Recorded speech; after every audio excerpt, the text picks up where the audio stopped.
Então tá, vamos lá. Boa noite para todo mundo, tá? Sejam bem-vindos. A nossa aula de hoje é sobre o processo de saúde e doença, a história natural da doença. Dando continuidade às aulas anteriores, tá? Que vocês tiveram acesso. Se vocês repararam e observaram o material que eu disponibilizei para vocês, cada momento em que vocês vão estudando, as coisas vão englobando umas às outras. Então, um assunto vai puxando o outro. Então, não tem como compreender um se vocês não viram o anterior, né? Então, assim, primeiramente a gente vai fazer o conceito de algumas coisas, tá? Vamos conceituar algumas palavras também, como vigilância, epidemiologia, a questão da história natural da doença, tá? Para que vocês possam entender como é que se forma esse processo da história e alguns conceitos, e para que a gente também possa avançar no conteúdo da próxima aula, na segunda-feira, e conseguir terminar a segunda unidade e iniciar a nossa terceira unidade. Lembrando que as nossas aulas, elas são até o dia 19, então eu tenho até o dia 19 para fechar tudo com vocês, tá? Então, assim, é uma disciplina muito corrida, a gente teve que aplicar muito conteúdo, muita coisa, uma atrás da outra. Entendo a dificuldade, né? E todo dia vem na cara de um único professor. Eu sei que não é fácil, eu sei que é chato. Mas é a forma que a gente está tendo no momento de estudar. É um momento de pandemia. Espero que isso passe logo, né? Para a gente poder aproveitar e realmente aproveitar maior conteúdo e melhor dos professores, e a gente também poder fazer realmente as atividades que a gente deseja fazer com vocês, tá? Porque o modo online também dificulta o processo de metodologia da gente, que é o professor de vocês, tá? Então, bora lá. Quando a gente fala de história natural da doença, a gente fala da questão das inter-relações, tá? Dos agentes, do meio ambiente, de tudo que afeta um processo global, de tudo que afeta o desenvolvimento do ser humano. Então, quando eu falo de doença, significa que eu não tenho saúde, tá? Porém, o conceito de doença também é amplo como o conceito de saúde. Então, ele vai ser a partir das inter-relações do agente causador, né? Do indivíduo que está suscetível e do meio ambiente também, que vai afetar o processo global desse desenvolvimento desse indivíduo. Desde as primeiras forças que criam o estímulo do processo patológico no meio ambiente, no meio em que aquele indivíduo está inserido, ou em qualquer outro lugar, tá? Isso vai depender também da resposta imunitária desse homem, né? Que a gente chama de resposta do homem ao estímulo. Que isso vai levar também à questão das alterações que levam a um defeito, ou invalidez, ou recuperação, ou morte, né, desse indivíduo. Quando a gente fala desse processo saúde e doença, a gente tem que lembrar que tem fatores determinantes também da doença, como também a gente tem os fatores determinantes da saúde. Então, a gente vai ter alguns fatores, são eles os fatores endógenos e os fatores exógenos. Eu acredito que vocês já tenham ouvido falar nessas palavras, porque vocês já tiveram outras disciplinas, né? Meio ambiente, saúde, bioquímica, patologia, isso tudo fala, né, desses processos, desses fatores determinantes de doença. Então, essa é mais para que vocês relembrem, tá? Então, a gente vai ter os fatores endógenos, que são os fatores determinantes, que no quadro geral da ecologia da doença são inerentes ao organismo e estabelecem a receptividade do indivíduo. Então, quais serão esses fatores endógenos? É a nossa herança genética, que é um fator determinante para que a gente tenha propensão de doenças, de determinadas patologias ou não, a nossa anatomia e fisiologia, né, do organismo, cada ser humano possui isso também leva uma certa questão da herança da carga genética e tudo isso, e a questão também do estilo de vida, né? A nossa alimentação, se você se alimenta bem, se você faz uma atividade física, se você procura fazer algum tipo se você leva um estilo de vida saudável, digamos assim, tá? E a gente vai ter a questão dos fatores determinantes também, os exógenos, que são os fatores determinantes que dizem respeito ao ambiente, tá? A gente vive no ambiente. E esse ambiente ele vai ser biológico, que vai ter os determinantes biológicos, a gente vai ter os determinantes físico-químicos e a gente vai ter o ambiente social também, que é o ambiente que nós vivemos, tá? Tanto a parte, quando a gente fala, por exemplo, de famílias vulneráveis, que são aquelas famílias que não têm uma condição financeira tão abastada quanto outras famílias e que não vivem num contexto social nem cultural. Por exemplo, vocês hoje, vamos dizer assim, hoje vocês fazem uma faculdade particular, não é todo mundo que tem condição de fazer uma faculdade particular, né, e de pagar alguém para poder ensinar.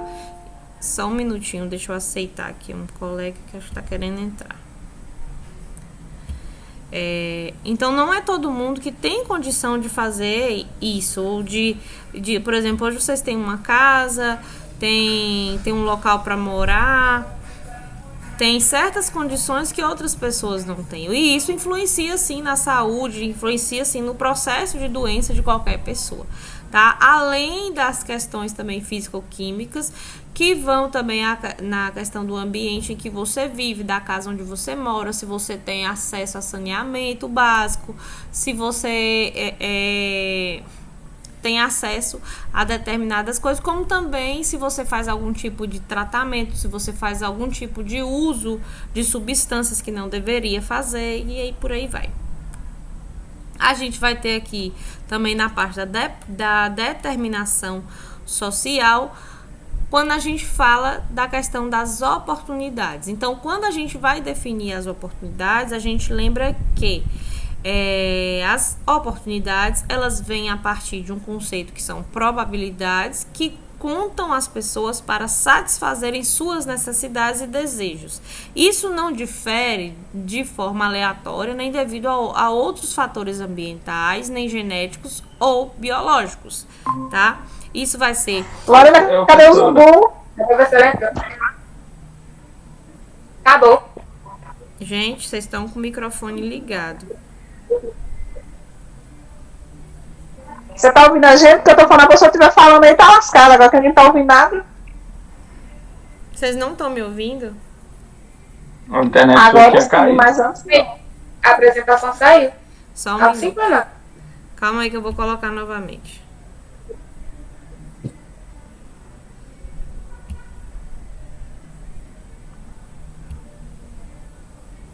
Vocês escutaram até aonde, gente? Até a parte que alguém ia entrar aí.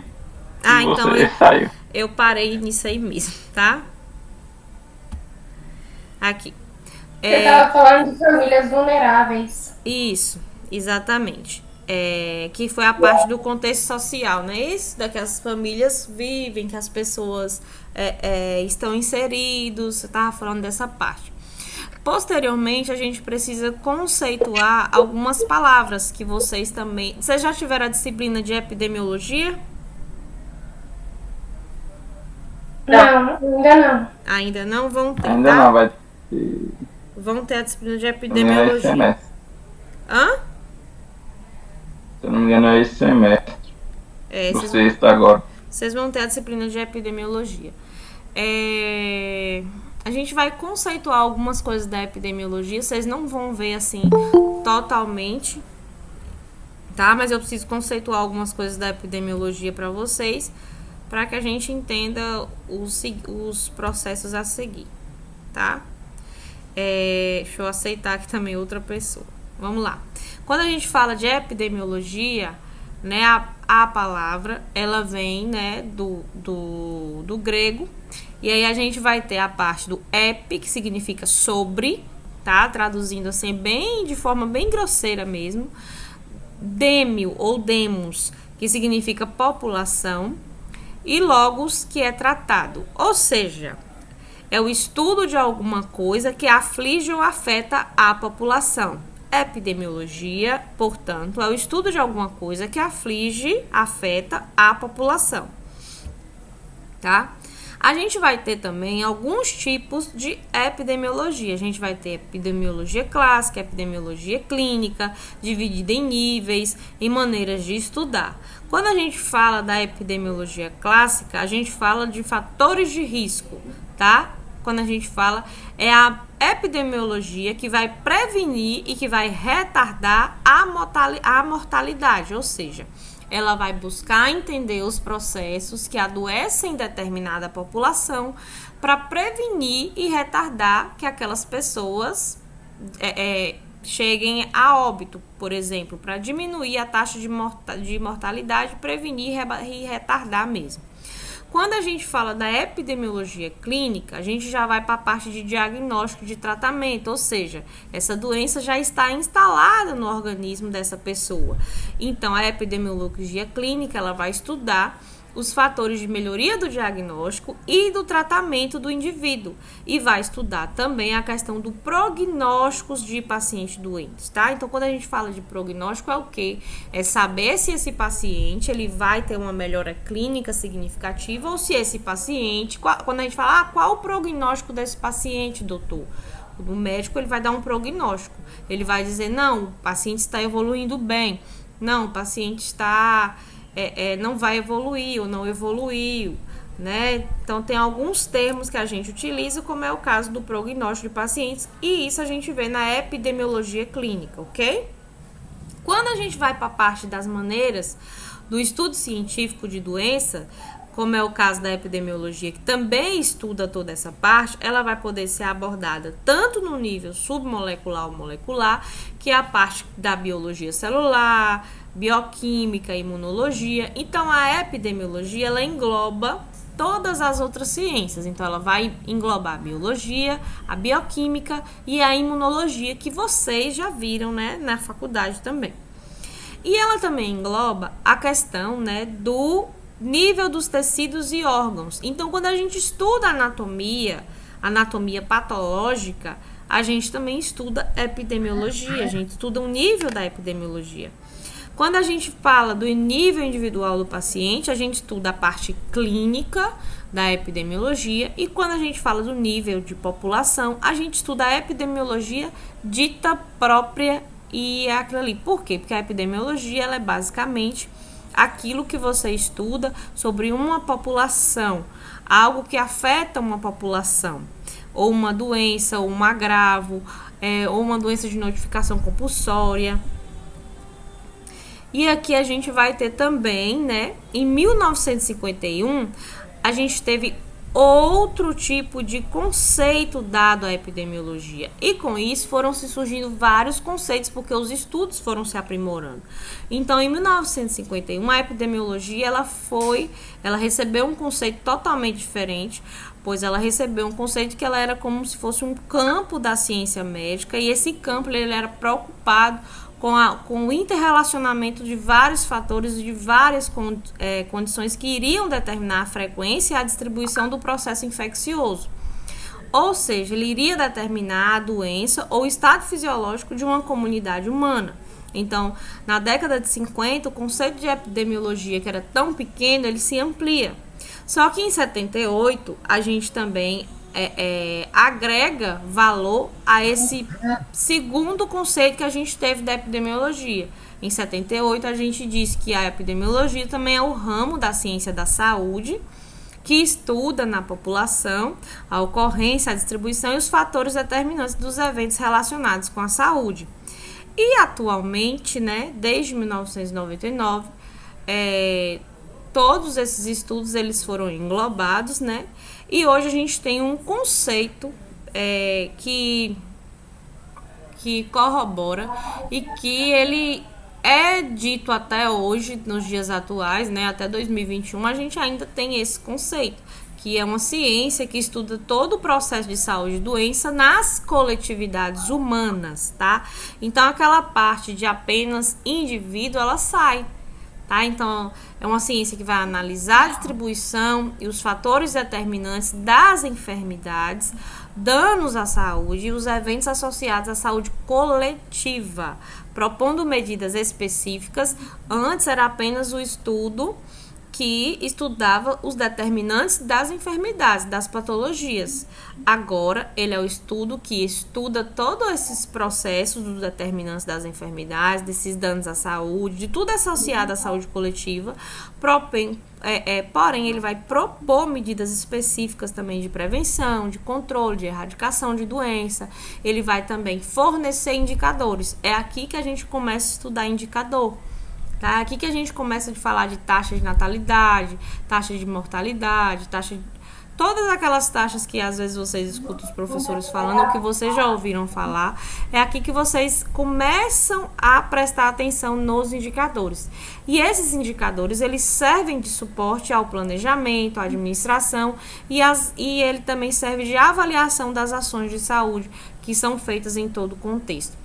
É através deles também que a gente faz toda a programação anual de saúde, todo o planejamento de saúde, tá? Tá. E aí a gente vai ter também a questão da aplicação dessa ciência. Então, ela vai poder ser aplicada nas condições de saúde da população, que são várias. Ela vai poder descrever todas as condições de saúde de uma população, ou de uma localidade, ou de uma determinada coletividade, ou de um bairro, de um estado, vai depender do grau, tá? Ela vai poder investigar os fatores determinantes da situação de saúde. Então, hoje a gente sofre aí com a questão do coronavírus. A epidemiologia, ela investiga todos os fatores determinantes da situação de saúde, por exemplo, do município de Santa Maria da Vitória. Então, essa parte da vigilância faz todo esse processo de investigação. Quais foram os fatores determinantes que fizeram para que o vírus se alastrasse, por exemplo, no mundo todo, e hoje a gente tem uma pandemia?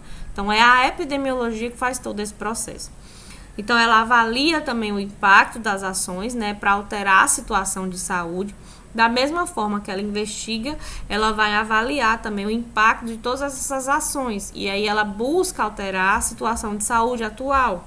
Ela procura melhorar. Além disso, ela tem a parte também de comparar, né, que é uma obsessão fundamental da epidemiologia. Se ela trabalha com indicador, ela vai trabalhar sempre com comparações. Então, o indicador de 2020 foi tal, o indicador de 2021 tem que ser melhor que o indicador de 2020, tá? Então, a epidemiologia, ela sempre vai fazer esse tipo de comparação, e ela também se estrutura no conceito de risco. Que risco ele vai ser conceituado a partir que ele vai ser um grau, né? Ele é o grau de probabilidade dos membros de uma população desenvolverem uma determinada doença ou evento relacionado à saúde em um período de tempo. Então, o risco vai ser o grau de probabilidade que uma determinada população vai ter de contrair uma doença ou qualquer evento relacionado à saúde em um determinado período de tempo. Por exemplo, na época da chuva, a gente fica mais propenso o risco maior de contrair dengue, porque as águas ficam mais paradas, o mosquitinho vai lá, as pessoas elas ficam mais descuidadas, e aí a gente tem um risco elevado de ter dengue. Bom, a gente vai ter também a questão das características básicas da epidemiologia, tá? A gente vai entender a parte dos fatores causais a que estão associados, o conhecimento epidemiológico, as doenças, questão de todos os problemas de saúde. Então, todos os achados, eles devem se referir à população. Então, tudo que a epidemiologia estuda, da parte de saúde, de tudo, todos os fatores, vai sempre se referir a uma determinada população, tá? As doenças ou os problemas de saúde, eles não ocorrem ao acaso, tá? Não é, eu resolvi ficar aqui. O coronavírus veio, ele achou o Brasil bonito, né? Ele achou que o Brasil estava feliz aqui demais e ele resolveu se instaurar aqui. Não. Nenhuma doença, nenhum problema de saúde, ele não ocorre do nada, ele não ocorre ao acaso, ele não ocorre porque Deus quis, nada disso, tá? A distribuição desses problemas é produto dos fatores causais, é produto dos determinantes, E isso vai ser distribuído desigualmente na população. Então, a comparação de subgrupos populacionais é essencial para a identificação de determinantes da doença. Ou seja, a gente teve alguns locais que... Nós temos alguns locais... A gente está falando do coronavírus porque é uma doença mais atual, vocês ouvem falar mais, mas isso serve para qualquer tipo de doença, tá? Então, assim, quando a gente identifica o determinante de uma doença, a gente procura identificar esse determinante em qual população ele vai mais. A gente identificou no coronavírus que ele tem uma alta taxa de mortalidade, principalmente nos idosos e nas pessoas com comorbidades. Isso é uma coisa que a epidemiologia faz, ou seja, não é ao acaso que essas pessoas, elas morrem, elas têm a maior probabilidade de morrer, certo? Então, essa identificação, ela é essencial, tá? Para a gente fazer essa comparação de subgrupos. Então, crianças, idosos, pessoas de doenças crônicas. Então, isso tudo é relacionado à epidemiologia. E os fatores, quando a gente fala também do conhecimento epidemiológico, ele é essencial para a prevenção de doenças.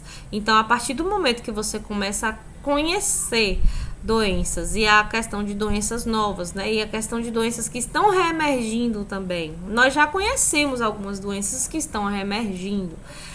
Por exemplo, febre amarela, ela foi erradicada há um tempo atrás, na época da revolta da vacina, a gente já conhecia a febre amarela, porém ela reemergiu. E esse conhecimento epidemiológico foi essencial para que a gente pudesse prevenir ela melhor dessa vez que ela veio.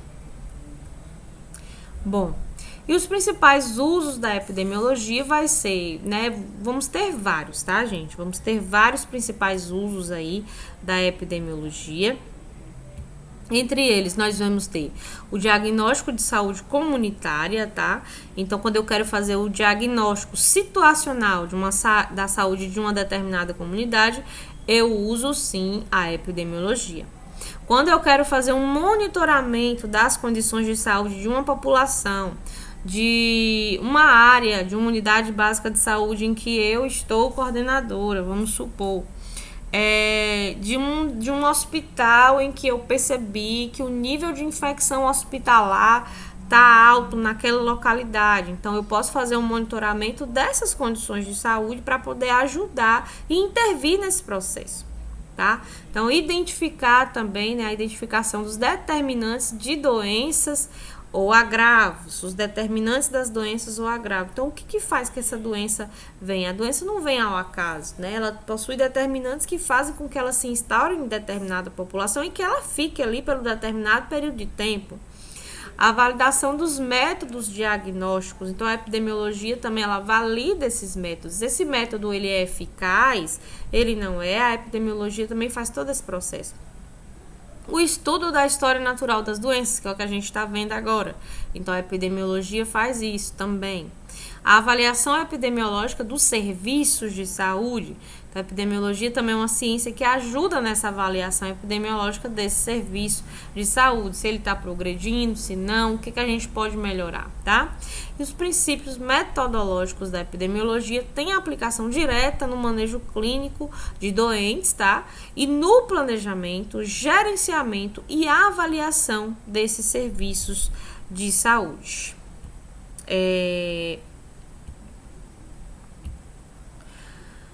Bom, e aí quando a gente fala da questão da epidemiologia dos serviços de saúde, tá? Uma vez que a gente diz que os princípios epidemiológicos, né, e os princípios metodológicos, eles vão ter aplicação direta, tanto na parte do planejamento, disso tudo. Então, como é que funciona essa questão do planejamento e da epidemiologia, ela intervir tanto nos serviços de saúde? O que ela vai estudar? Primeiro, ela estuda a distribuição dos problemas em saúde em populações. Então, não é uma população só. Por quê? Porque são vários problemas dentro de uma população. Então, ela vai estudar a distribuição desses problemas de acordo com a população, para que a gente possa intervir de acordo com a necessidade de cada população. Dentro do município, nós temos 14 unidades básicas de saúde. Diante disso, a gente tem várias microáreas. Então, ela estuda essa distribuição de cada problema de saúde de cada microárea para que a gente possa, sim, intervir da forma correta. ela aponta quem é o mais propenso a adquirir e morrer desses problemas que foram vistos em determinadas distribuição. De acordo, por exemplo, ela estudou a distribuição desses problemas de saúde dentro de uma determinada população. A partir daí, ela vai apontar também quem é mais propenso a adquirir esse problema e a morrer também deste problema. Tá? Ela vai investigar as causas do problema, pois parte do princípio que nenhuma doença surge do nada e ela não fica ali do nada também. Ela vai avaliar as vacinas, os imunobiológicos, tá? Então, quando vem uma vacina nova ou uma vacina também já utilizada, ela avalia, né, o sistema de bioequivalência dessa vacina, se vale a pena ainda continuar. Exemplo, antigamente a gente tomava dose de febre amarela de 10 em 10 anos. Hoje a febre amarela é dose única. Então, essa parte da epidemiologia dentro do sistema de saúde avaliou que a febre amarela agora só precisa ser dose única. A gente não precisa estar repetindo mais as doses de 10 em 10 anos. Possa ser que daqui 20 anos esse estudo mude e que ela veja que teve uma mutação de alguma coisa, que as doenças elas sofrem mutação. Então, ela pode ser que ela fez essa avaliação agora e agora a gente só precisa dessa dose única. Mas daqui 20 anos, se acontecer alguma coisa de ter que... Teve mutação, o vetor mudou, então a gente vai ter, sim, que avaliar novamente a efetividade dessa vacina. Os testes diagnósticos também... o serviço de epidemiologia em saúde que faz, os tratamentos, tá? Os serviços de saúde e também tem a questão das mudanças de comportamento. Como é isso? O sistema de epidemiologia ele vai fazer alguns questionamentos com relação às mudanças de comportamento de uma população. Essa população não era uma população que adoecia, né? Vamos supor. Mas por que essa pessoa, essa população, ela ficou vulnerável a esse tipo de problema, a esse tipo de evento neste momento? Então, a epidemiologia ela vai fazer também o estudo desse processo. E aí, a gente também vai ter as dimensões da epidemiologia, tá? A gente vai ter 3 conceitos, tá? Básicos, 3 dimensões básicas da epidemiologia. Dentre elas, a gente vai ter a epidemiologia descritiva, o próprio nome já diz, tá? Ela vai pôr em evidência as características da ocorrência das doenças nas populações. Então, ela vai descrever, ela vai pôr em evidência. Então, ela vai utilizar de dados relativos a essa distribuição. Quando a gente fala de distribuição, a gente fala de distribuição de espaço. Como essa população está dentro desse território, tá? Ela faz tudo isso. Além disso, ela vê a distribuição temporal também. Quanto tempo essa doença demorou para atingir tantos por cento dessa população, tá? E ela também vai ver as características desses indivíduos que foram afetados dessa população. São mais idosos, é mais criança, gestantes, pessoas de doenças crônicas e por aí vai. A gente vai ter a epidemiologia analítica. No caso da epidemiologia analítica, a gente vai trabalhar com a parte de análise, tá? Com situações hipotéticas, tá? Então, ela vai formular situações hipotéticas de trabalho e ela vai valer-se de métodos estatísticos. Então, é a parte da epidemiologia que busca comprovação científica da hipótese que ela formula. Então, ela vai fazer cálculo, ela vai se basear numa ciência exata. Então, para ela existir, né, ela vai fazer ciência exata. Então, ela vai buscar a comprovação científica de tudo que ela falar. Então, através disso, os estabelecimentos de associações entre doenças e fatores de risco ou exposição. E a gente vai ter também alguns conceitos básicos dentro da epidemiologia. Primeiro deles, a vigilância epidemiológica, que é aí uma coisa que a maioria de vocês já conhece, né? A vigilância epidemiológica, eu tive a oportunidade de estar à frente da Diretoria de Vigilância em Saúde 4 anos de um determinado município. É uma área muito boa, uma área fantástica, tá? E ela é uma área que precisa caminhar junto à atenção primária, junto à saúde coletiva. Sem ela, a gente não consegue fazer uma atenção primária de qualidade, tá? Então, primeiramente, a gente precisa entender que a vigilância epidemiológica, ela é, e ela sempre vai ser, tá? Um conjunto de atividades sistemáticas, ou seja, são sistematizadas, é extremamente planejado. Tudo que é feito dentro da vigilância epidemiológica é planejado. Isso vai fazer com que ela consiga avaliar doenças e essas doenças ela vai ter o objetivo de detectar ou de prever alterações de seu comportamento epidemiológico. Deixa eu aceitar alguém que está querendo entrar aqui, só um instante. Então, ela vai detectar ou prever alterações de seu comportamento epidemiológico. Essa doença essa parte da epidemiologia, né, a parte da vigilância epidemiológica vai compreender isso.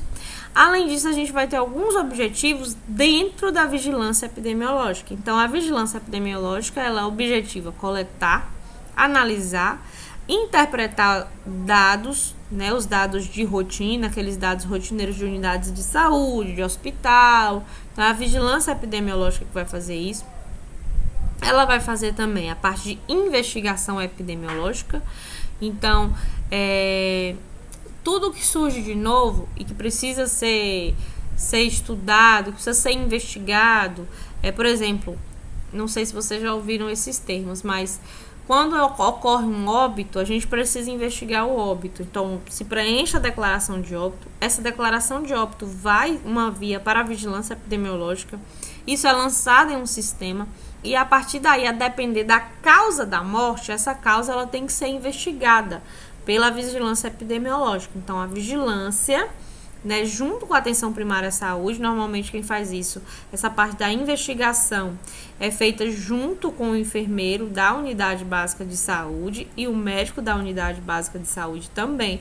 Por quê? Porque é a porta de entrada. Então, ali são os profissionais que cuidaram e que sabem daquele paciente, da patologia associada àquele paciente, da causa da morte daquele paciente. Então, no relatório, quando vai se escrever da investigação epidemiológica, tem que ter dados realmente fidedignos. E ninguém melhor do que isso, do que a equipe de atenção primária à saúde, que faz esse primeiro contato e que é o elo de ligação também com essas famílias. A vigilância, ela também faz a parte de recomendação ou aplicação das medidas de bloqueio, vacinação, por exemplo, tá? Divulgação de informações, ela também faz aquelas informações de rádio que vocês veem aí passando, aquelas divulgações dos boletins epidemiológicos, que a gente vê o boletim epidemiológico agora do Covid, tá? Que é uma coisa que a gente vê muito aí agora. Ela vai fazer também a parte de notificação compulsória de casos, tá? Que é o caso das notificações dos agravos. Vocês vão ver isso mais quando vocês estudarem realmente a disciplina de epidemiologia, que aí vocês vão ter acesso a todas as doenças de notificação compulsória. Tem até um livrinho de todas essas doenças, tá? Que é um livrinho bem pequenininho assim, chama Guia de Bolso de Vigilância Epidemiológica. Eu até tenho ele, é um livrinho, mas vocês conseguem achar na internet fácil em PDF. Nesse livro vai constar de todas as doenças. Então, malária, todas as doenças, leishmaniose, tuberculose, esquistossoma, todas essas doenças de notificação compulsória, todas elas também é a parte da vigilância epidemiológica, né, que faz isso. A parte do sistema de informação de agravo de notificação. Então, toda notificação que é feita, ela tem que ser lançada em um sistema, que é o SINAM, que é o Sistema de Informação de Agravo de Notificação. Então, toda notificação que é feita, né, é feita na notificação à mão. Depois, tudo aquilo que foi feito à mão é lançado em um sistema, para que o Estado, né, a partir daí é que vem os indicadores. Então, quando você lança lá, tudo aquilo vai para um indicador, vai para é como se fosse um sistema central. Então, é ali que tem todos os casos. Então, ali tem como saber todos os casos do Brasil. E aí, eles fazem por região, por município. Então, na Bahia, teve quantos casos de coronavírus? É a partir desse sistema de... Quando a pessoa tem coronavírus, quando ela é identificada como coronavírus, ela tem que ser notificada. Então, é aí né, que a gente consegue saber quantas pessoas tiveram o coronavírus. Isso, pessoas notificadas, porque a gente também tem muito caso de subnotificação, que é o caso que a pessoa teve a doença, não teve sintoma nenhum e às vezes nem sabe que teve a doença, então ela é subnotificada. Então, quando a gente vê aquele número de casos ali, a gente pode saber que aquele número de casos ali é triplicado, é 3 vezes a mais, porque o número de subnotificações também é muito grande. Os prontuários médicos. Então, a parte de prontuário médico também cabe a parte de vigilância epidemiológica, além da parte de auditoria também que tem que ser feita. A parte dos atestados de óbito, os laboratórios, bancos de sangue e farmácias que dispensam também medicação. Então, a vigilância epidemiológica ela também faz todo esse processo. Os objetivos, tá? Dentro da investigação epidemiológica, a gente vai ter alguns objetivos e algumas justificativas. Falei para vocês que tudo que é feito dentro da epidemiologia, ele tem alguns processos que passa por investigação. E eles têm objetivos e eles têm justificativas para que são feitos. Então, alguns dos objetivos são confirmar o diagnóstico, por isso que a gente faz a investigação, porque a gente precisa confirmar esse diagnóstico que foi feito, que foi colocado lá nessa notificação. A gente precisa seguir a cadeia epidemiológica, tá? Identificar esses contatos. Então, no momento em que uma pessoa é identificada com determinada doença, e se essa doença, normalmente as doenças de notificação, elas são doenças de fácil contaminação e são doenças que sim, são transmissíveis, de alta transmissibilidade, então a gente também, a partir daí, identifica os contatos para que outras pessoas não sejam infectadas. Então, a vigilância, ela objetiva justamente identificar esses contatos precocemente. Proteger os suscetíveis, ou seja, proteger as pessoas que têm maior vulnerabilidade, que têm maior propensão de pegar e de sim ocorrer algo mais grave, ficar com alguma sequela ou até mesmo ir a óbito, e bloquear, obviamente, a transmissão de qualquer tipo de agente ou vetor ou qualquer tipo de doença ou agravo que esteja aí na população em determinado local. As justificativas, tá? Da investigação epidemiológica normalmente são de doenças prioritárias, porque essas doenças são aquelas doenças de alta transmissibilidade, tá? Justifica-se também pelo número de casos excedendo a frequência habitual.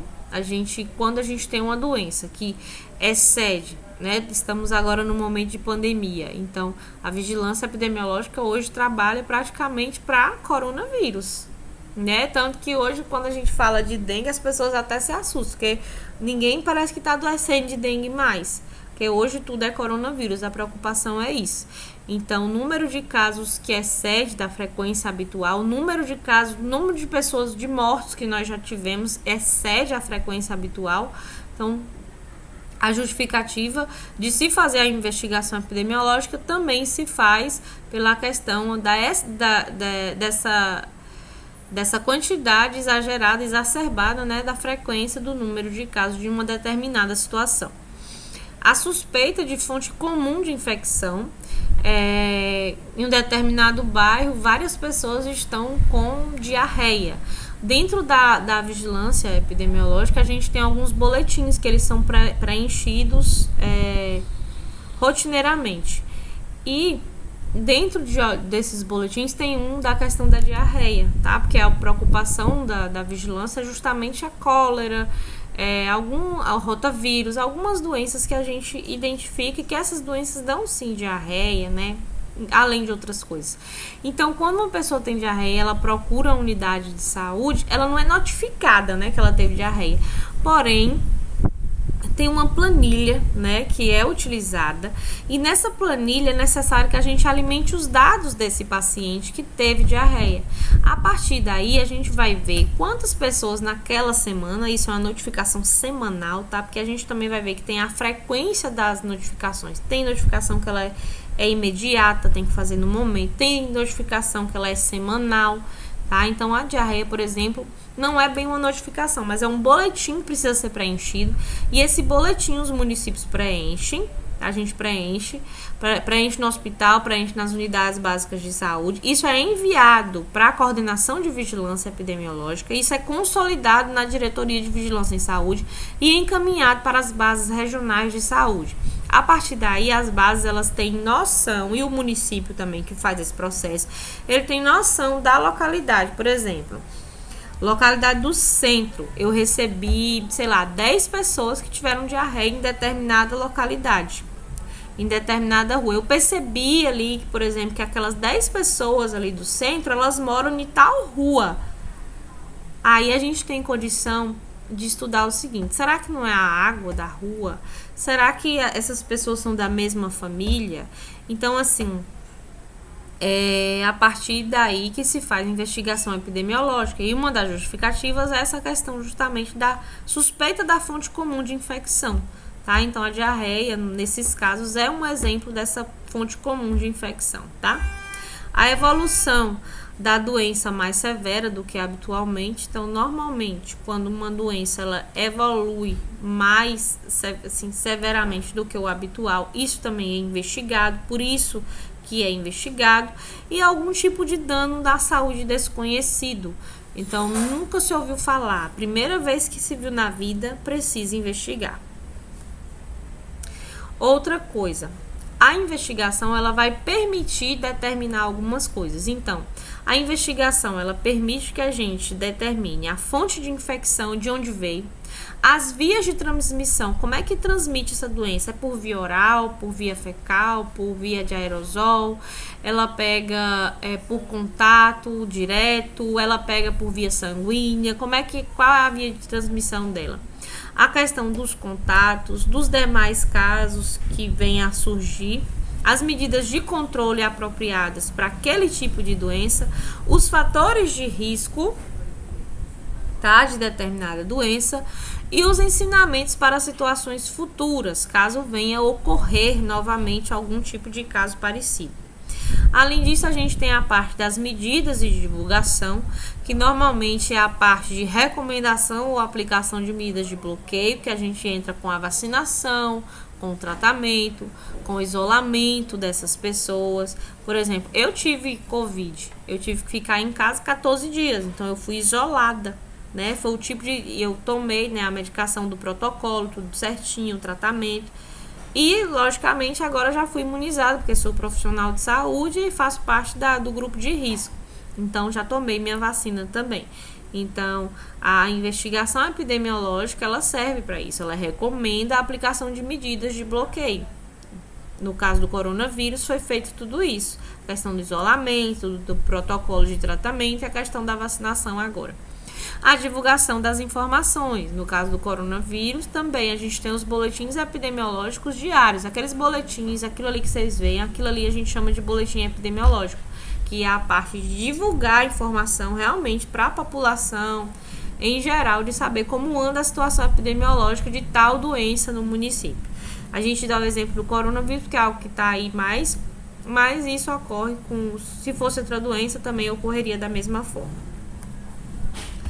A gente tem aí agora também a questão de algumas terminologias que a gente vê, assim, dentro da epidemiologia, tá?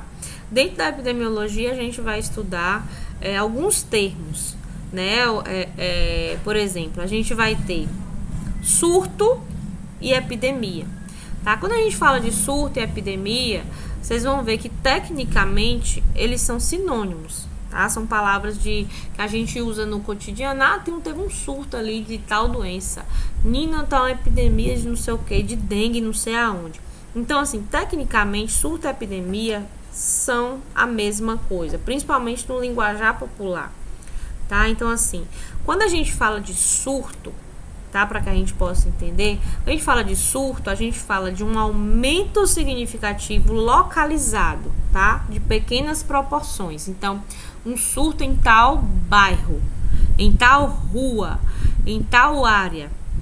Quando a gente fala de epidemia, tá? É quando esse episódio ele tem uma maior proporção geográfica, tá? tá? Então, quando tem uma maior quantidade de pessoas, né? Quando ocorre o envolvimento maior do número de pessoas afetadas ou extensas áreas geográficas. Então, quando eu falo de surto, eu falo de rua, de 2 ruas ali e tal, teve um surto.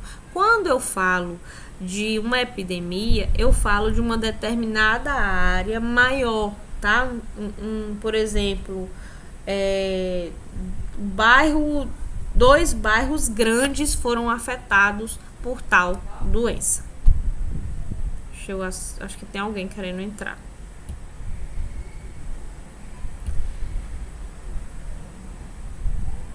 Deixa eu continuar aqui.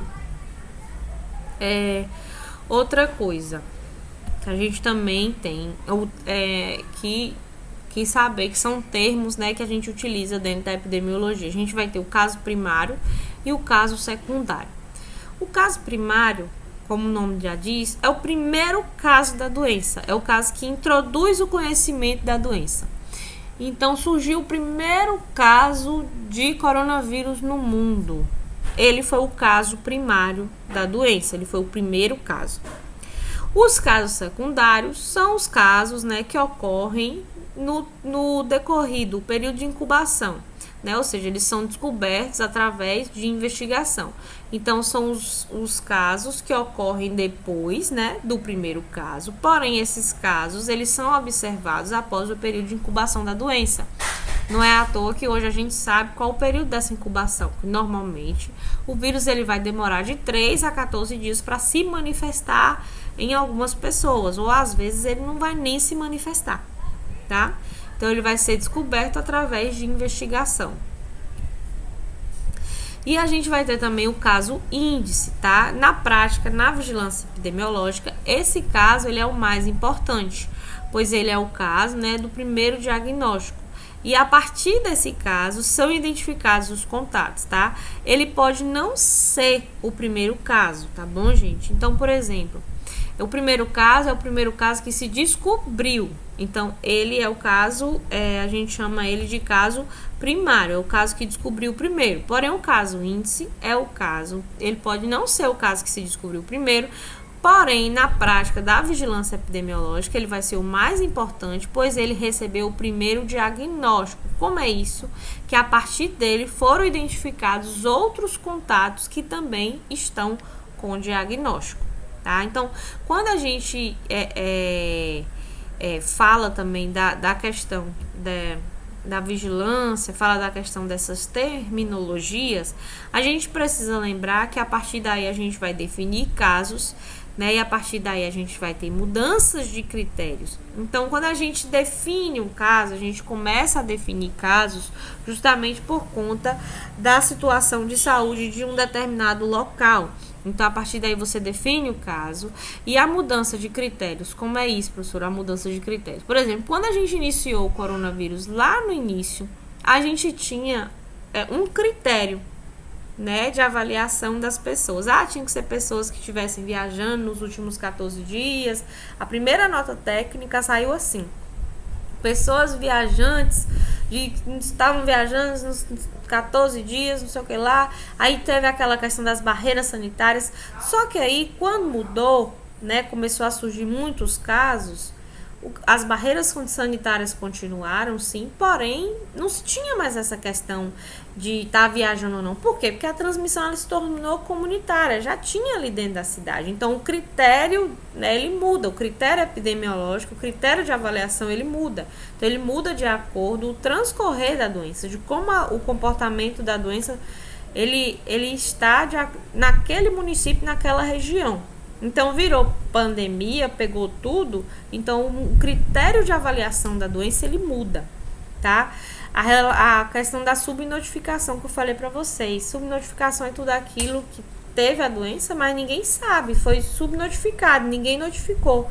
Por vezes, o paciente procurou até a unidade de saúde, ou foi realmente identificado com a doença, mas ele nunca foi notificado. Então, a gente tem casos de subnotificação e vários casos de subnotificação. Ou até mesmo aqueles casos que alguém da família teve, mas pelo fato de fulano não ter sentido nada, né? Ele não procurou uma unidade, ele podia estar, só que ele podia estar assintomático, porém ele foi subnotificado porque ele também não procurou o serviço. E o próprio serviço também não procurou saber se aquele determinado paciente tinha algum tipo de contato, tá? A gente vai ter a questão da sazonalidade, que é o aumento normal esperado em determinados períodos do ano para algumas doenças. O que é isso? Por exemplo, sazonalidade. Quando chove muito, a gente está no período sazonal de quê? De dengue, tá? Então, a gente vai ter sazonalidade, que é o aumento que a gente já sabe, a gente já espera que a gente tenha um maior número de pessoas infectadas pelo mosquito da dengue, pelo Aedes aegypti, justamente nesse período do ano. Por quê? Porque a gente já sabe que é um período sazonal da dengue, é um período que chove muito, igual a gripe, né? A gente sabe que no mês de abril, né, a gente tem no mês de abril a gente começa a tomar o que é a vacina da gripe, porque no período de junho começa a esfriar. Então, por que se toma em abril? Para que as pessoas criem anticorpos suficientes para quando chegue na época realmente que vai ter a doença, a gripe, se a pessoa vir a pegar, ela pegue de uma forma mais branda ou que ela não pegue de forma alguma. Não é à toa que se tem que tomar todo ano. E a gente toma todo ano por quê? Né, a vacina da gripe, a gente toma todo ano porque todo ano modifica as cepas, gente. Então, esse ano foi esse ano agora que vem vai ser outro. Então, todo ano a gente precisa, porque o vírus sofre mutação. Então, sempre a gente vai precisar tomar uma vacina nova. Esse ano é a do Covid, né? Oi? Esse ano vai ser a do Covid. A do Covid a gente já se iniciou a vacinação, né? E eu acredito que a vacinação do Covid ela vai se estender aí vai ser igual a vacina da gripe. Vai ser uma vacina H1N1. Não teve aquele boom do H1N1, né? A gente teve um caso na Lapa e tal. Então, todo mundo agora já toma a vacina. Ninguém nem mais fala. A gente tem casos de H1N1, ainda tem casos de gripe, tem. Só que as pessoas não falam mais, porque a gente já tem vacina. Às vezes a pessoa que tem, pelo fato de já ter tomado a vacina, ela não vai ter a doença, ela vai ter a doença, mas ela vai ter a doença de uma forma mais branda. Ou às vezes ela não vai ter os sintomas, né, que deveria ter. Porém, o Covid, como ele sofre mutação e está sofrendo mutação, né? Então, o que vai acontecer? Acredito eu que vai ser como a vacina da gripe, que a gente vai ter que tomar todo ano. Professora? Oi. Essa sazonalidade aí, por exemplo, é uma espera normal já, mas, por exemplo, em um bairro que se tem alguns lotes vagos, cheios de lixo, essas coisas assim. Ou seja, já é esperada, né? A presença de dengue, por exemplo. Considera também sazonalidade ou só esse exemplo que você deu mesmo com o período chuvoso? Não, a gente não considera sazonalidade, porque aí já é um evento externo. Aí já é uma questão de descuido da população. A gente considera sazonalidade aquilo que já é esperado. Por exemplo, a gente já espera que vá se chover em determinado período do ano. Em determinado período do ano a gente sabe que vai chover. Já essas questões aí, a população descuidou lá. A gente sabe que a população é descuidada. Mas não existe assim um fluxo. Esse mês a população descuidou.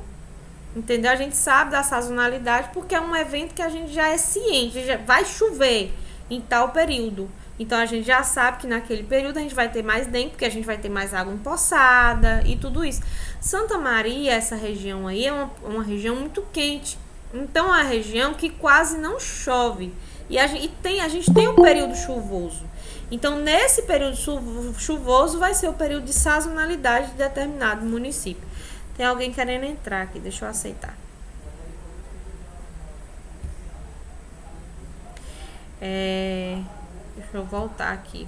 Bom, a gente vai ter também os esquemas especiais de vigilância epidemiológica, tá, gente? A vigilância, quando vocês forem estudar a parte de epidemiologia, vocês vão ver que é realmente muito grande, é muito denso. Tá? A gente está fazendo um apanhado aqui, porque na saúde coletiva vocês têm necessidade de conhecer realmente esses processos epidemiológicos, tá? E a gente vai ter alguns esquemas especiais dentro da vigilância epidemiológica. A gente vai ter uma vigilância ativa e passiva. E como é essa vigilância ativa e passiva, tá? É o esquema normal de notificação e busca ativa de casos. Então, quando eu falo de vigilância ativa, eu falo daquele esquema normal de notificação que a gente já tem dentro das unidades de saúde. Quando eu falo de vigilância passiva, é quando eu tenho a necessidade de ir atrás, de fazer uma busca ativa de um caso que eu sei, né, que ele precisa ser notificado. Eu falei com ele que ele tinha que ir na unidade para ele ser notificado. O agente de saúde foi atrás dele, mas ele não foi. Então, eu tenho que fazer a busca ativa dele. Eu tenho que ir atrás dele, certo? Então, assim, normalmente ele costuma ocorrer em situações alarmantes, tá? E ou com propósito de erradicação de doenças, como, por exemplo, a erradicação da poliomielite. A gente vai ter a vigilância sentinela, que vai ser um esquema especial que define alguns postos ou sítios sentinela como referência para coleta de dados. Então, eu vou pegar uma determinada área que eu sei que ali naquela área tem muitos casos, e eu vou tirar aquela área para eu fazer um esquema especial, porque naquela área é necessário fazer uma vigilância sentinela, é necessário que a gente tenha um cuidado mais especial naquela localidade. Além disso, a gente tem as premissas básicas, que vão fazer a parte da representabilidade e estabilidade ao longo do tempo da população. Então, a premissa básica, ela representa e ela também faz com que a gente consiga dar uma estabilidade de determinada doença, né, ao longo do tempo, que você começa a entender como a doença se comporta. Então, ao longo do tempo, você começa a entender como vai ser o processo dessa doença e você consegue estabilizar essa população que adoeceu por determinado agravo. E aqui a gente vai ter algumas reflexões sobre saúde, tá? Algumas coisas vocês já têm conhecimento e outras coisas vocês vão acabar aprendendo aqui, tá? Mas assim, algumas reflexões necessárias realmente sobre saúde, tá? O SUS, né, a gente fala dele todos os dias, nós já entendemos bem sobre SUS, porém a gente precisa sempre voltar a ele. Por quê? Porque o SUS, ele precisa ser estudado sempre, e mesmo a gente estudando sempre, a gente ainda erra alguma coisa ou esquece de alguma coisa, tá? Então a gente tem ali a premissa que o SUS é uma política de Estado. Por que ele é uma política de Estado? É uma política de Estado porque ele é dever do Estado, né? Dever da família, da coletividade, mas ele é dever do Estado, tá? E ele é direito de todo cidadão. Então, para isso que existem as políticas de saúde, tá? Então, assim, quando a gente vai falar que o SUS, ele né, quando a gente fala assim de um conceito básico de SUS, o SUS, ele vai ser a ação ou a omissão do Estado enquanto resposta social diante dos problemas de saúde de uma determinada população ou de seus determinantes. Então, bem como em relação à produção, distribuição, regulação de bens, de serviços, de ambientes que afetam a saúde dos indivíduos e da coletividade. Então, o SUS, ele é uma política de Estado que vai trabalhar nas políticas de saúde. E o SUS, ele sempre vai ser uma ação ou uma omissão de determinada situação do Estado, de acordo a todos esses critérios, né, dos indivíduos e da coletividade que Paim coloca em 2003. Além disso, gente, o que é o SUS, né? Quando a gente fala de SUS, a gente sabe que o SUS, ele é instituído pela Constituição Federal de 1988 e a gente sabe também que ele é instituído pela Lei Orgânica da Saúde, uma das leis orgânicas da saúde, que é a Lei 8.080 de 1990. Porém, no decreto de 7.508 de 2011, lá no artigo 3º, a gente tem o que diz o seguinte: que o SUS é uma conjugação das ações e serviços de promoção, proteção, recuperação, né, executados pelos entes federativos de forma direta ou indireta, mediante a participação complementar da iniciativa privada sendo organizada de forma regionalizada e hierarquizada. Então, esse pedacinho aqui que vocês viram é o SUS inteiro, né? A gente já estudou que o SUS ele faz o serviço de promoção, de proteção e de recuperação à saúde. A gente já viu que tudo isso é executado pelos entes federativos nas 3 esferas de governo, municipal, estadual e federal. A gente já viu que isso é feito de forma direta ou indireta, porque a gente precisa resolver o problema do paciente. E a gente já viu também que é mediante participação complementar da iniciativa privada, porque a iniciativa privada ela pode fazer parte do SUS, ela pode sim complementar o SUS, e ele vai ser organizado de forma regionalizada por regiões e de forma hierarquizada de acordo aos seus entes federativos, certo? Isso tudo conforme a nossa Constituição Federal e conforme a nossa Lei Orgânica da Saúde. E o que é sistema? A gente fala Sistema Único de Saúde, mas o que é sistema? O sistema, gente, ele vai ser definido por um conjunto de elementos interdependentes que interagem com objetivos comuns, formando um todo, e onde cada um dos elementos componentes comporta-se, por sua vez, como um sistema cujo resultado é maior do que o resultado que as unidades poderiam ter se funcionassem independentemente. Então, o sistema também ele vai ser qualquer tipo de conjunto de partes unidas entre si, que pode ser considerado um sistema desde que as relações entre as partes e o comportamento de todos sejam o foco de atenção. Então, o objetivo do sistema é realmente ter resultado, ou seja, o sistema ele engloba várias coisas, várias ações, vários serviços. Então, ele funciona muito mais do que uma única coisa, uma única unidade. Bom, e os recursos, né? A gente fala tanto de SUS, a gente fala de saúde, a gente fala dos determinantes da saúde, a gente fala de vigilância, a gente fala de modelos de atenção, a gente fala de processo de saúde e doença, a gente fala de um monte de coisa que engloba uma saúde coletiva, a gente fala de um SUS de qualidade. Mas como é que se paga isso tudo? De onde é que vem esse tanto de recurso? Aí vocês podem falar do meu bolso, né? Do bolso do cidadão. A gente paga imposto. Sim, a gente paga imposto, né? O recurso vem realmente, a gente paga meio mundo de imposto. Mas como é que esse recurso, né? Como é que esse processo de planejamento, esse financiamento do SUS acontece? Como é que funciona esse recurso? Então tá, gente, ó. Dentro das gestões, né, dentro do SUS, existe uma coisa chamada plano de saúde. Quando eu falo plano de saúde, não é o plano de saúde convênio, não, tá? Que é aquele plano de saúde lá que você paga para ter saúde, não. Eu tô falando de plano de saúde, que é aquele plano de saúde que é feito, tá? Dentro das secretarias municipais de saúde, dentro das secretarias estaduais de saúde. Esses planos de saúde, eles são feitos justamente para definir, tá? Como é que eu vou dizer assim? Para definir as necessidades e as prioridades de uma população. Então, assim, no plano de saúde, eu não vou conseguir definir o quanto eu vou gastar, o quanto eu preciso financiar para por exemplo, hoje vocês estão em Santa Maria da Vitória. Santa Maria da Vitória, ela precisa ter um plano de saúde. Esse plano de saúde, ele precisa ser elaborado no primeiro ano de governo que, por exemplo, a nova gestão entrou, né? Agora nós temos uma nova gestão. Nesse primeiro ano de governo de 2021, essa gestão tem para fazer o plano de saúde do município. Quanto que vai se gastar em saúde no nosso município? Então, essa dimensão ela precisa ser feita para os 4 anos de governo. Então, nesse plano, eu não vou conseguir definir o quanto eu vou gastar nos 4 anos de governo, tá? Mas, assim, a primeira coisa que eu tenho que fazer é saber da necessidade da minha população e a prioridade dessa população.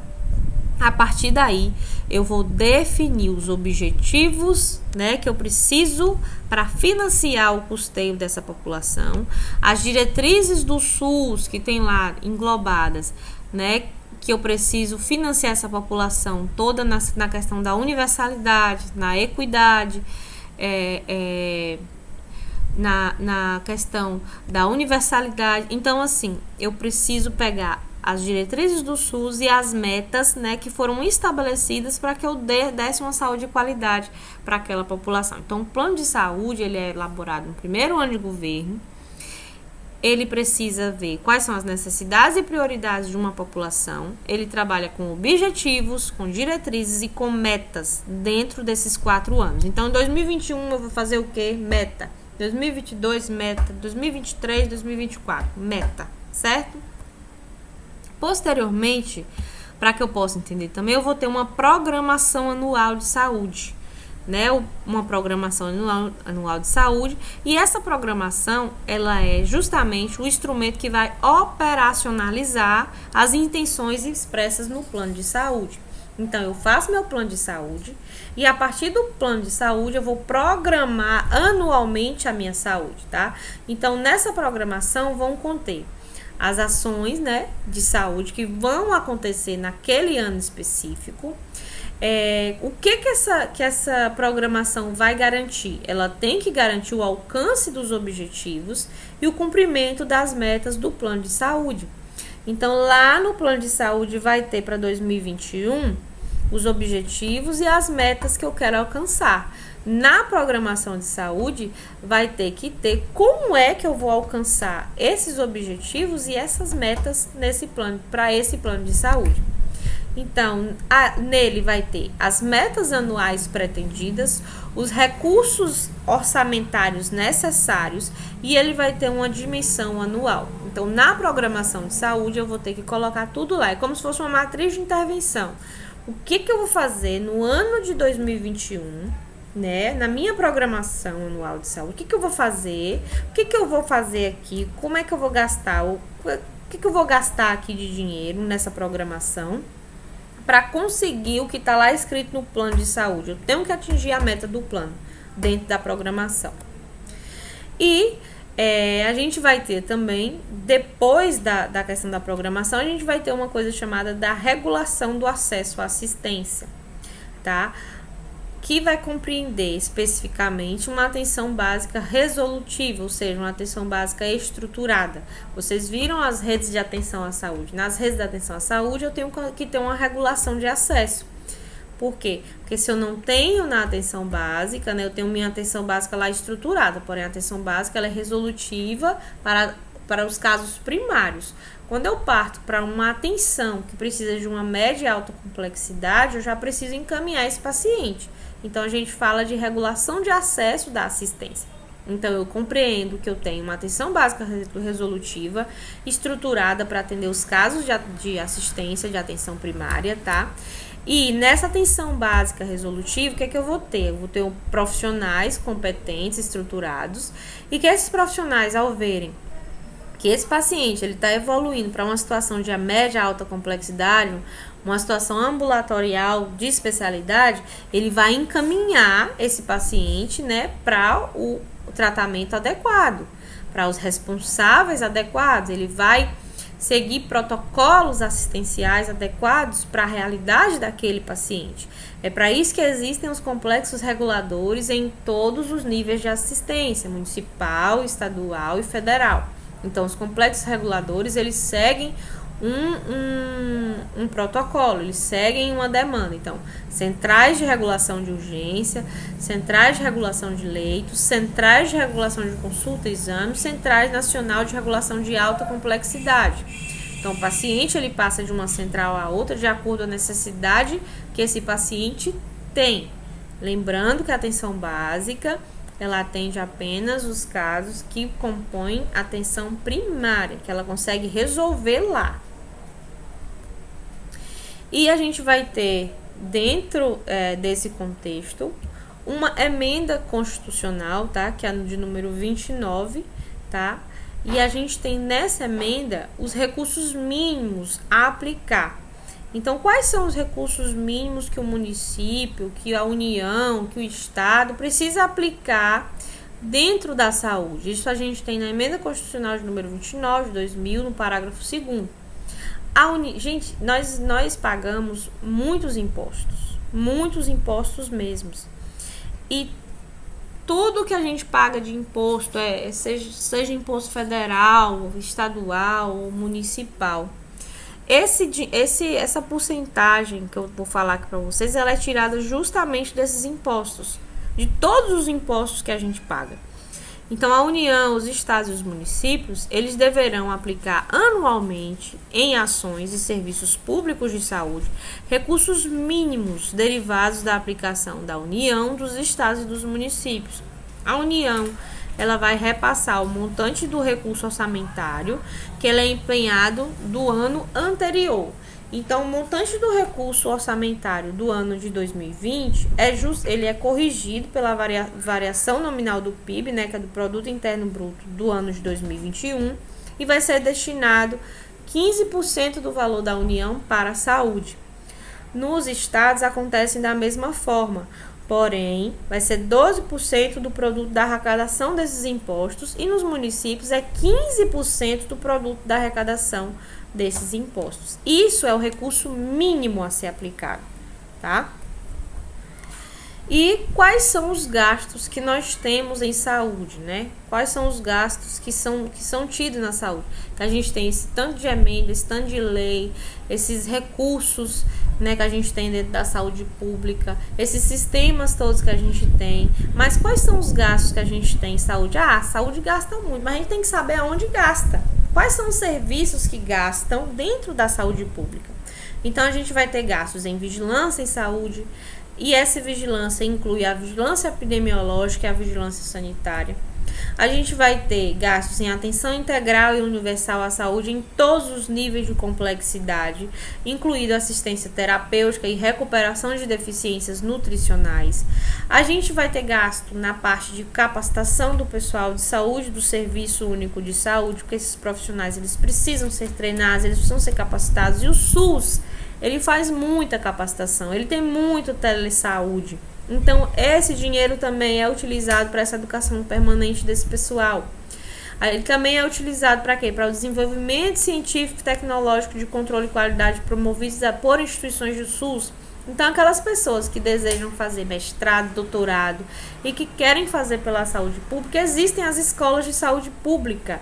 Então, o SUS também financia esse tipo de desenvolvimento científico e tecnológico. O SUS financia a produção de vacinas, tudo aquilo que precisa. Aquilo ali precisa de gente, precisa de recursos humanos, precisa de recursos financeiros, todos os tipos. Isso quem financia é o SUS.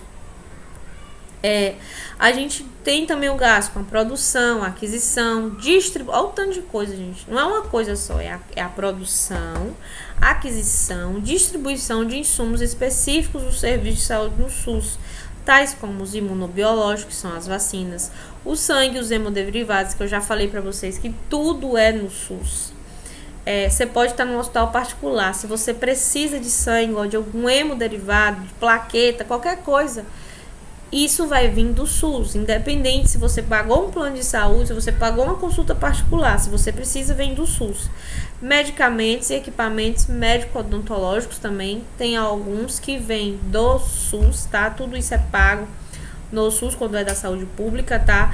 A parte de saneamento básico de domicílios ou de pequenas comunidades, por exemplo, aquelas comunidades lá do Xangu, lá da Amazônia, sabe? Tem algumas comunidades que eles montam equipes de estratégia da família dentro dessas comunidades indígenas, dentro dessas comunidades quilombolas.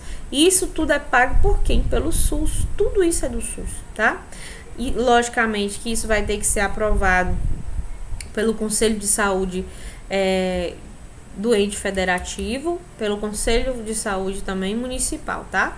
Então, assim, essa ação tem que estar de acordo com as diretrizes das determinações que são previstas na lei complementar e tanto na lei também orgânica. Então, tudo é de acordo com a lei. A gente vai ter também o saneamento básico dos distritos sanitários especiais, como eu falei para vocês, a população indígena, as comunidades remanescentes de quilombos, tá? Eles são montados ali, isso também é tudo pago pelo SUS, tudo feito pelo SUS. Nós iremos ter a questão do manejo ambiental vinculado diretamente ao controle de vetores de doenças. o investimento da rede na rede física do SUS. Isso vai incluir a execução de obras de recuperação, vai incluir a parte de reforma, ampliação, construção de estabelecimentos públicos de saúde, que vai desde um postinho de saúde até um hospital mais complexo que vocês imaginarem que possa ter. A parte da remuneração do pessoal ativo da área da saúde, eu, por exemplo, sou paga com dinheiro do SUS. Vem o dinheiro do SUS, eu trabalho na saúde, eu sou paga com esse dinheiro, tá? Então, essa população é paga, tá? Em atividade, nas ações de que trata desse artigo, incluindo os encargos sociais. Ações de apoio administrativo realizadas pelas instituições públicas do SUS, imprescindíveis à execução das ações e serviços públicos de saúde, também são pagos com esse dinheiro. A parte da gestão do sistema público de saúde e a operação de unidades prestadoras de serviços públicos de saúde pela Lei Complementar 141 de 2012. Então, toda essa parte da gestão do sistema público de saúde, essa parte de sistemas, isso tudo é pago pelo SUS, do Ministério da Saúde, toda essa parte de operação de prestadoras, dos serviços de saúde, porque o SUS ele não se equivale apenas daquilo que está ali que vocês conseguem visualizar, que vocês veem quando vocês vão numa unidade. Ele se equivale de várias coisas, tá? E a gente vai ter também um processo chamado pactuação, né, programação pactuada e integrada da assistência, tá? Que são... É um processo, na realidade, que ele foi instituído há algum tempo atrás no SUS, tá? E assim, ele é um processo de planejamento, nele vai ser definido e vai ser quantificado a quantidade de procedimentos que um determinado município necessita. Isso vai ser pactuado nas reuniões de si, né, que são as reuniões de secretários de saúde, naquelas reuniões dos pactos dos intergestores, que são as bipartites, tripartites, que vocês vão aprender isso também no futuro. Isso vai garantir o processo de acesso da população a serviços de saúde. Não sei se vocês lembram, mas eu já falei isso para vocês, que o SUS ele tem que prover saúde independente do local. Então, se no município não tem aquele serviço e o SUS ele faz o serviço, ele dá esse serviço, ele tem que prover esse serviço para o usuário. Então, é justamente nessa programação pactuada integrada da assistência que ocorre isso. Então, é feito um planejamento e dentro desse planejamento existem consórcios entre municípios. Então, os municípios participantes, por exemplo, aqui na Bacia do Corrente, nós temos 11 municípios, se não me engano, acho que são 11. 11 municípios. Esses 11 municípios, eles vão entrar em acordo e ver qual é o tipo de serviço. Por exemplo, Santa Maria hoje é a base regional de saúde, mas tem alguns tipos de serviço que Santa Maria não faz, mas a Lapa faz.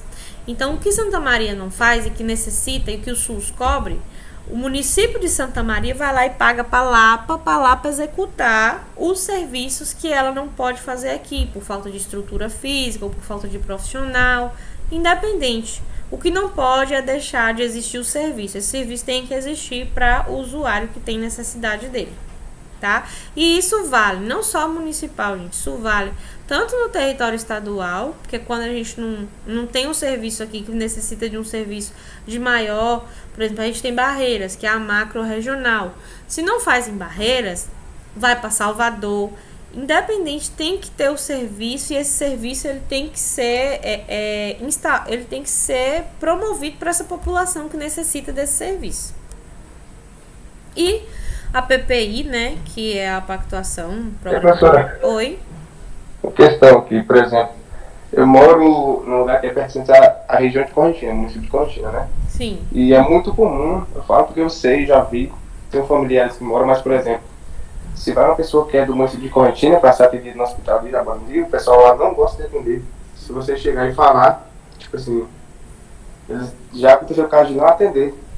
E você vai no hospital de Correntina, depende de qual for o lugar que você vai, é muito difícil eles ficarem sem atender, eles atendem. Não Às pode vezes negar tem alguns imprevistos, né? Mau atendimento e tal, mas assim, é correto isso? Só porque Não. a pessoa não é pertencente ao município, o hospital não quer atender os funcionários? Você não pode negar atendimento para ninguém. Hospital é porta aberta, ele não pode negar atendimento, ele não pode negar atendimento para ninguém. Já pensou, você tá viajando, aí você passa mal, você vai pro hospital, o hospital não vai te atender porque você não é daquele município? Não Porque, tipo existe assim, isso. o hospital de Jaguarandi muitas vezes é referência, né? O pessoal fala bem lá dos médicos e tal. Mas se for um carro da saúde de Cortina, eu falo isso porque é verdade. Se for um carro da saúde levar uma pessoa que ele sabe que é pertencente à prefeitura de Cortina, eles não atendem lá. Aí muitas vezes aí a pessoa tem que ficar, não, mas a pessoa às vezes é daqui, mas para acidente lá, ou às vezes atende se a pessoa tiver parente em Jaguarandi for conhecido, mas se não for, eles não atendem. Entendi. Tipo, sério mesmo, isso é complicado na questão lá do hospital de lá. Eu não sei porque assim, eu já precisei uma vez e eu fui super bem atendida, sabe? O meu caso foi diferente, eu fui super bem atendida, eu já precisei e eu nunca tive esse problema. Mas assim, tem profissionais e profissionais, né? A gente nunca pode negar o atendimento para uma pessoa, a gente não deve, a gente tem que acolher, né? Pelo menos acolher o paciente eu tenho. Mesmo que eu pegue esse paciente depois e regule ele realmente para a unidade de referência dele, que é a cidade dele, que ele vai fazer o tratamento, mas eu preciso acolher esse paciente, principalmente numa unidade de emergência, num PA, num ponto de atendimento, num PS, que é um pronto-socorro. Eu não posso negar atendimento de forma alguma, isso é até antiético, a gente infringe, né, artigo, não pode. Pois é. Mas assim, normalmente eu já vi casos de negar atendimento, mas em unidades básicas de saúde, por não pertencer ao território. Por exemplo, um paciente de, sei lá, uma cidade querer ser atendido na outra. Realmente, você tem que acolher o paciente, você vai acolher. Você não vai negar o atendimento, você vai acolher, vai fazer uma escuta qualificada, mas você vai designar ele para a unidade dele. Isso não é errado. O profissional tem direito de fazer isso. Agora, uma unidade de emergência, por exemplo, igual eu falei pra vocês, você tá viajando, você tá lá, você vai pra Brasília. E olha que é outro estado, viu? Não é nem o mesmo estado que eu tô falando agora. Você vai pra Brasília, você chega em Brasília, você passa mal. Você vai procurar a UPA de Brasília. A UPA de Brasília vai te atender? Lógico que vai. Eles não podem negar atendimento. Você está necessitando do serviço de saúde. Você está fora do seu local, né? Que você não é dali. Você não pertence àquela região geográfica. Só isso. Mas o serviço de saúde, o SUS, ele é universal. Ele é do país. Então, onde você precisar dele, você tem que ter acesso. Tá? Principalmente no sentido de pronto atendimento. Tá? Como eu ia dizendo, a pactuação integrada, né, da assistência, que é a PPI, ela busca, né, algumas situações. Então, ela vai buscar principalmente tudo que está lá no SUS, tudo que diz a lei. Então, ela vai buscar a parte de equidade no acesso, ela vai buscar a parte de orientação, de alocação dos recursos pelas necessidades. Ela vai definir os limites financeiros, né, da população própria e da população referenciada. Então, isso tudo é pago. Se o município de Santa Maria da Vitória faz mamografia e várias mulheres de outras cidades vêm fazer mamografia em Santa Maria da Vitória, essas mamografias são pagas pelo município que está mandando essas mulheres. Então, a PPI ela existe para isso, justamente para planejar e organizar esse fluxo de atendimento que precisa ter nesses consórcios municipais. Então, a gente também, a PPI vai buscar visualizar o financiamento tripartite, que você já conhece, que é o financiamento do SUS. Ela vai procurar subsidiar o processo de regulação, e esse processo de regulação ele tem que existir entre os municípios, entre o estado, ele precisa existir. Lembrando que esse processo de regulação é de estado. Então, o paciente que ele é da Bahia e que ele necessita de uma cirurgia, ele tem que ser operado aonde? Na Bahia, tá? Às vezes, por motivo de política, por conhecimento, essas coisas conseguem em outros locais, como é o caso da nossa região, que é muito próxima ali de Brasília, né? E consegue, mas isso aí já são outras questões políticas, tá? Mas assim, pela PPI, pela regra de lei, né? Tem que ser Bahia, tá? Goiás, São Paulo, é assim que funciona. e contribuir na organização das redes. Deixa eu passar aqui. E aí, gente, nós temos algumas dificuldades e alguns desafios na gestão do SUS, que vocês conhecem, que eu falo muito para vocês. Acho que se vocês já estão cansados de me ouvir falar até sobre isso. Mas assim, nós temos alguns desafios bem difíceis aí para que a gente consiga fazer um SUS de qualidade, para que a gente consiga fazer a gestão do SUS de qualidade. Às vezes a gente não tem um sistema de qualidade porque as pessoas envolvidas nessa gestão desse sistema também não estão preparadas para fazer essa gestão e para fazer com que essa população tenha tudo que realmente precisa, tudo que agrega. Por isso que a gente tem que fazer tudo planejado. Professora, não tem como planejar a saúde? Tem como planejar. A gente planeja a saúde, a gente se prepara para aquilo que a gente já sabe que tem, e o que vier, né, que é a demanda espontânea, a gente não tem como saber o que vem, mas a gente tem como se preparar, pelo menos assim, pode ser que surja isso daqui. Eu tenho que estar preparado para isso, tá? Então, assim, um dos primeiros desafios da gestão, para que a gente faça uma boa gestão no SUS, é conhecer bem a gestão. É conhecer o que é o SUS, é conhecer a parte de gestão, é conhecer o que eu tenho que fazer, é conhecer a minha atenção primária, é reorganizar essa atenção primária, é deixar ela realmente quadradinha, é deixar ela de uma maneira que ela seja muito bem estruturada, é fazer com que ela seja resolutiva para ela atender realmente o que ela precisa atender, que é a parte primária, né?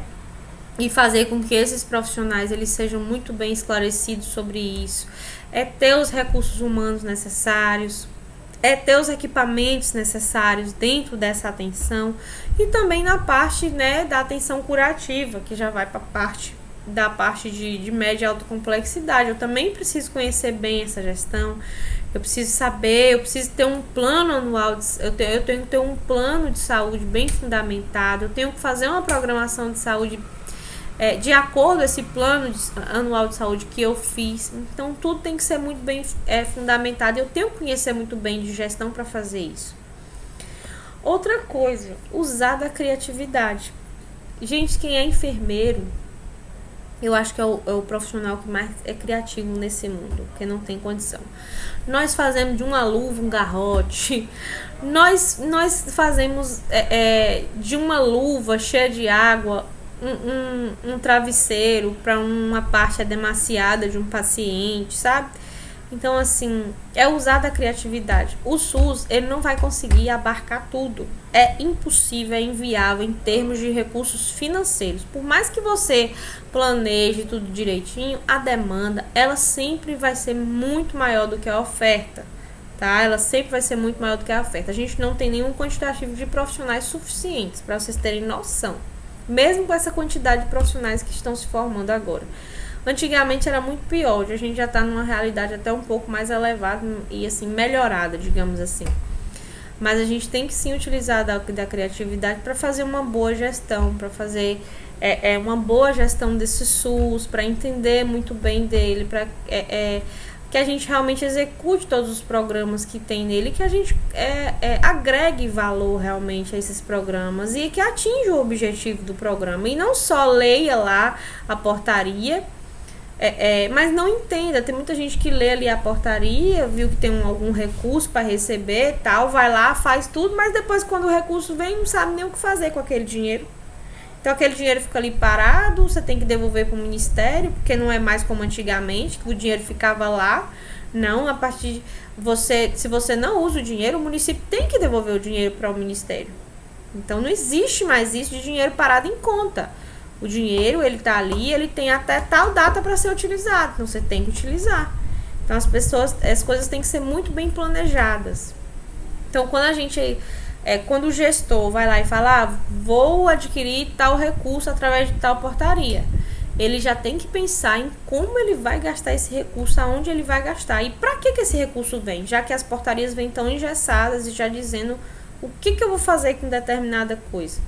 Então, assim, é tudo planejado, tudo no papel, tudo de acordo realmente ao que precisa ser feito. motivar os colaboradores. Se eu não tenho uma equipe motivada, se eu não tenho uma equipe, principalmente quando você é gestor, quando você mesmo não é motivado, como é que você vai motivar os seus colaboradores? Então, se eu não tenho uma equipe que ela é vista como uma equipe boa, se eu não tenho uma equipe que ela não se vê valorizada, ela não se motiva a trabalhar. Gente, quem faz a saúde somos nós. Quem faz a saúde são os profissionais. Quem faz a saúde somos nós, assim como os usuários, né, na sua participação popular.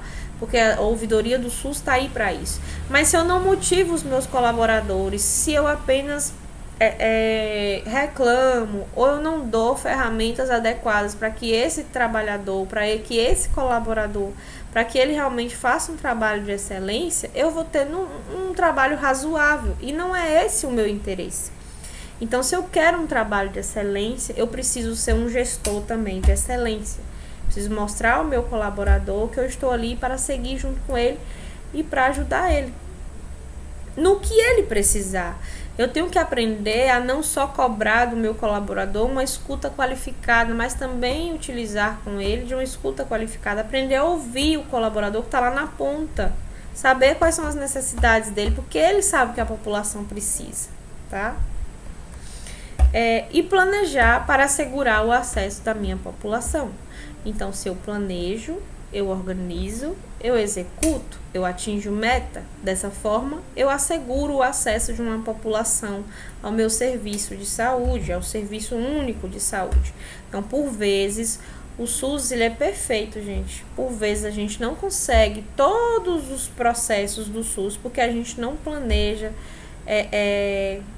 ele como a gente realmente deveria planejar, logicamente que cada população precisa de um tipo de planejamento. Então, Santa Maria é um planejamento, Correntina é outro, Jaborandi é outro, Lapa é outro planejamento, porque vai ser de acordo a população, a situação, o diagnóstico situacional daquela cidade, daquele município. Então, eu planejo de acordo às doenças que a minha população tem, as necessidades que a minha população tem, para que eu possa assegurar o acesso dessa população, tá? E aqui é uma frase que eu gosto muito, que eu sempre utilizo muito, tá? Pra gente terminar essa aula de hoje. Que a gente fala o seguinte: a boa qualidade em saúde, com muito ou pouco recurso, reside no coração e na alma dos profissionais de saúde. Então é isso. A nossa aula de hoje foi um pouquinho longa. Só um pouquinho longa, para vocês não me xingarem. Se vocês tiverem alguma dúvida, a gente pode tirar agora. Amanhã eu vou dar um jeito de postar essas notas de vocês, tá, gente? Vou terminar de corrigir de todo mundo. E aí eu posto as avaliações de vocês. E amanhã vocês têm até às 19 horas para me mandar a atividade que eu pedi a vocês, tá? Alguém tem alguma dúvida? Quer colocar alguma coisa? Professora, referente à atividade, onde é para enviar ali? Eu vou colocar lá no AVA para vocês enviarem. Eu ia colocar para vocês, eu ia colocar para vocês enviarem hoje. Só que aí, por conta do tanto de perguntas, da dificuldade, que eu percebi que realmente vocês estavam com dificuldade, eu sei que a disciplina ela é longa e que tem muito... Eu não tô nem colocando muitos textos isso para vocês. As atividades eu sei que elas são longas, mas eu não tenho colocado tantos textos, tá? Eu tenho feito bastante vídeo e muita aula online com vocês, justamente porque eu sei da dificuldade. Porém, vocês precisam aprender a ler.